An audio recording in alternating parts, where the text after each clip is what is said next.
Latin America's highly concentrated banking systems have resulted in limited competition, very high prices, narrow product choices, and overall poor customer service. Fortunately, technology is helping to break down barriers and open doors for business models aimed at improving access and creating a better banking experience for millions of people via their smartphones. David Vélez, CEO and founder of Nubank, has helped rewrite the rules of banking in Latin America.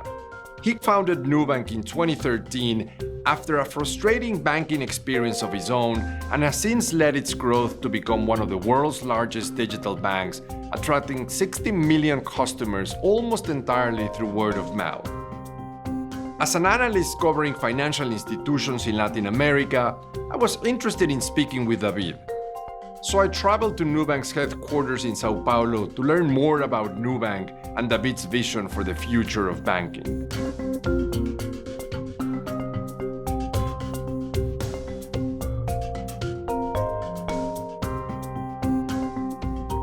Hi, David. Hi, Jorge. It's a pleasure to be here. Thank you so much. I understand that the inspiration for Nubank came from your own frustrating experience of opening a bank account in Brazil. What happened? I was a newbie in Faria Lima, walking around trying to open a bank account. I had just moved, I'm originally from Colombia, I had moved from the US and entered into one of the big branches to get an account. And then I was really faced with the difficulties of the process. I had to get into this bulletproof door that all branches have.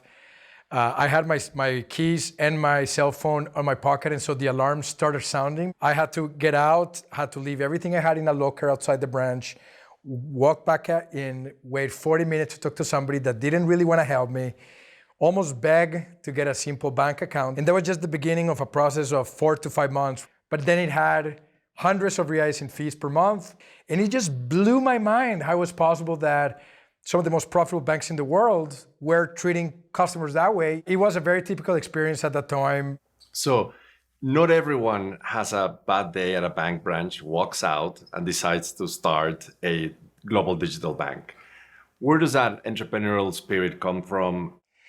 I come from a family of entrepreneurs. It was kind of the Kool-Aid that I drank in the morning, that you had to own your own destiny, that you had to solve problems, that it was not good to have a boss, and that eventually you had to go on your own. It took me a long time to get the courage and the right idea to go for it. And so when I was in Brazil and had that experience on one end, to me it was very clear that I was ready to start a business, and this opportunity on financial services seemed very, very compelling.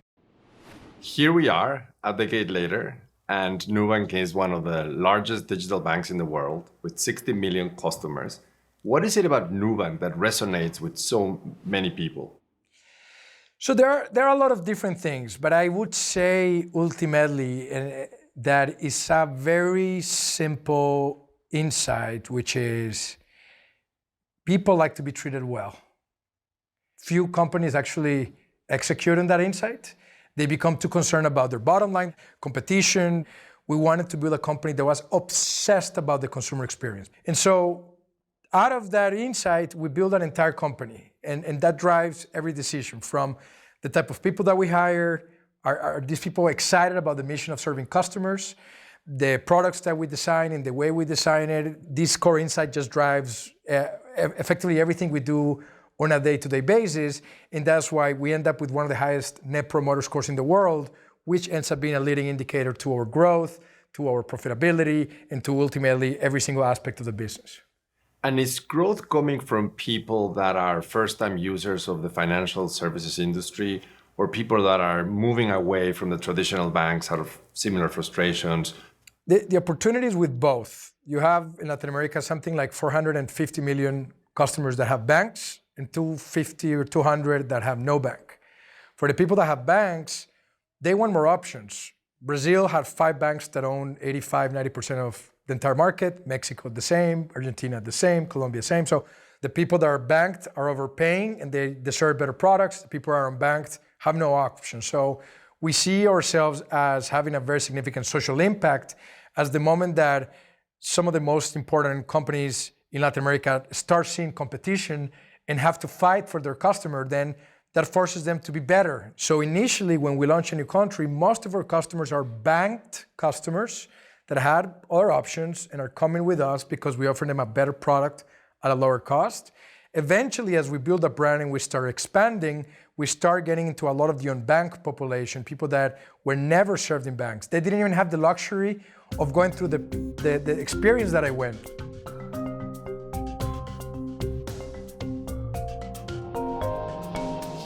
Financial inclusion has become a really big topic in recent years. Why is it important not only for the unbanked and underbanked, but also for communities and economies at large?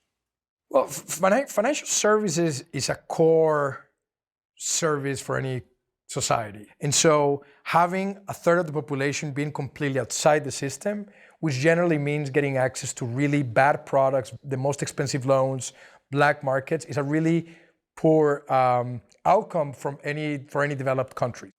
Do you think of Nubank as a bank or as a technology company? We think of Nubank as a technology company that happens to be in financial services, that happens to start in financial services as a first vertical. But since the very beginning, our core bet is that all industries in all geos will be disrupted by technology companies because technology companies have certain embedded advantages around culture, technology, and data that incumbents don't have. And therefore, we architected ourselves as a tech company first. And so now that you're a publicly traded company, how do you make sure that the market continues to value Nubank as a tech stock when most of the growth will come from credit? Basically, your balance sheet over time will look like a bank. We see technology as an enabler of credit. And we think ultimately the decision to give somebody credit or not, and how much, and at what price, and in what conditions, a technology platform provides a significant advantage in being able to make those decisions. Many incumbents and fintech companies have launched digital banks in Latin America. How will Nubank stay ahead of the competition? What is very different about Nubank is that we now have the scale of a big bank, which gives a lot of opportunities around cost of operation, data, access to capital, with the speed and agility of a startup. For the incumbents, they absolutely are in the process of reinventing themselves and becoming more tech-like, and it's a very tough transition. I'm confident that some will do it, and they will be around for 10 years from now, and 15 years from now, we'll be competing with them, and competition it makes us both better, we're excited. How is technology, artificial intelligence embedded in your operations, and how does that also feed into your competitive advantages? It's completely foundational. I'll give you a couple of examples. Historically, what banks would do is I grab a credit score from a bureau. I think you're a good score. I'll give you a $2,000 limit. And then maybe 2 years after, I'll figure out if you should get a limit increase. It's a very static decision that doesn't really change at all. In our view, once you are able to build that infrastructure from scratch in the cloud, where you are consuming not just one FICO score or 2 scores, but 7,000, 10,000 different variables. And these variables are fitting into a pipeline that is allowing you to make dynamic decisions. Then you could be questioning your decision almost every second. There's one specific example on credit, but then like that, we have applications in customer service where we say, by the time you get in touch with us, we want to know what you are contacting us for. In fact, we will know your question before you know your question. We will call you with the answer before you even know you have a question. How are you thinking about growth? Can you walk us through the different paths between expanding geographies, new verticals, new products, more clients where you're operating? I think prioritization for a company like ours is one of the hardest things we do because we sometimes talk ourselves as saying we're a kid in a candy store. So coming with a view of prioritization and maintaining enough focus has been always very critical for us.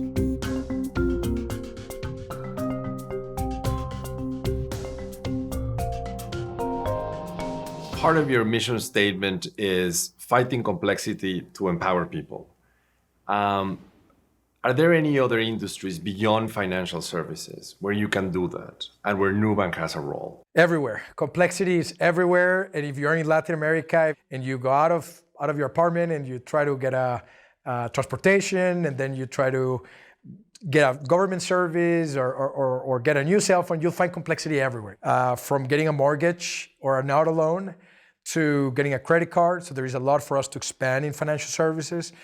Other segments like insurance, it's a huge segment. The insurance penetration in Brazil is tiny. We see a huge opportunity in investments. Brazil still has something like 2 million equity investors out of a country of 220 million. So sophistication in investment is still very much reserved for the wealthiest 1%. How does culture fit into Nubank's strategy and competitive advantages? How important is that for you? And what is it that is unique about the culture of Nubank? We think is perhaps the most important element out of all. And the reason for that is increasingly consumers are consumers of culture. They're not consumers of product. And it's a bit odd, perhaps maybe even extreme to say that, but if you think about it, culture brings people create products, and products serve customers. So ultimately, that end consumer is seen a manifestation of the culture. And that's why we've always been very careful about how we build the culture. One of the things that I learned in my past life as an investor that I heard a lot at Sequoia was that the culture of a business is built in the first 4 to 6 months by the first 10 to 15 employees. Those first months are super critical. They are sometimes as critical as if you have children the first few years of their life. Some entrepreneurs say, I'm too busy to worry about culture. When we become a unicorn and grow, then I'll worry about that. And it's just almost the same, I'm too busy to educate my children. When they turn 18, then I'll worry about that. It's too late. So we have the luxury of spending a lot of time thinking about that culture in the early days because we knew how foundational it was going to be. And once that culture was built, then it allowed us to have clarity around the people we wanted to attract, how we wanted to build products, how we wanted to talk to customers. And that has scaled very well. Our values, our 5 values culturally, have effectively remained intact as we've grown. And it gives us a lot of clarity on the day-to-day. One of the many advantages of having a strong culture is that it helps you make decisions fast because you go back to first principles, you go back to what do you really care about, and that helps you accelerate decision making and make sure that you're on the right path.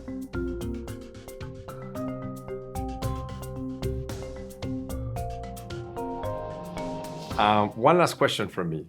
When was the last time you were in a bank branch? How did that go? I haven't put a foot in a bank branch in several years now.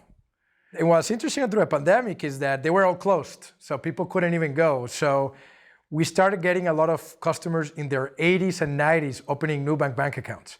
A lot of the times it was the 90-year-old with his grandchild, and clearly the grandchild was helping the grandfather opening a Nubank account. But what we see post-pandemic is that once they start using it, they are very active. They figure out how to do it. And they thought they wanted to spend an hour drinking a coffee with the bank manager. That's not the case anymore, even for some of those demographics. David, thank you very much. This has been an incredibly insightful conversation. I'm so excited about the future for Nubank. Congrats on all the success. Thanks for hosting us. Thank you, Jorge. It was a pleasure. Thank you. Appreciate it. Thank you.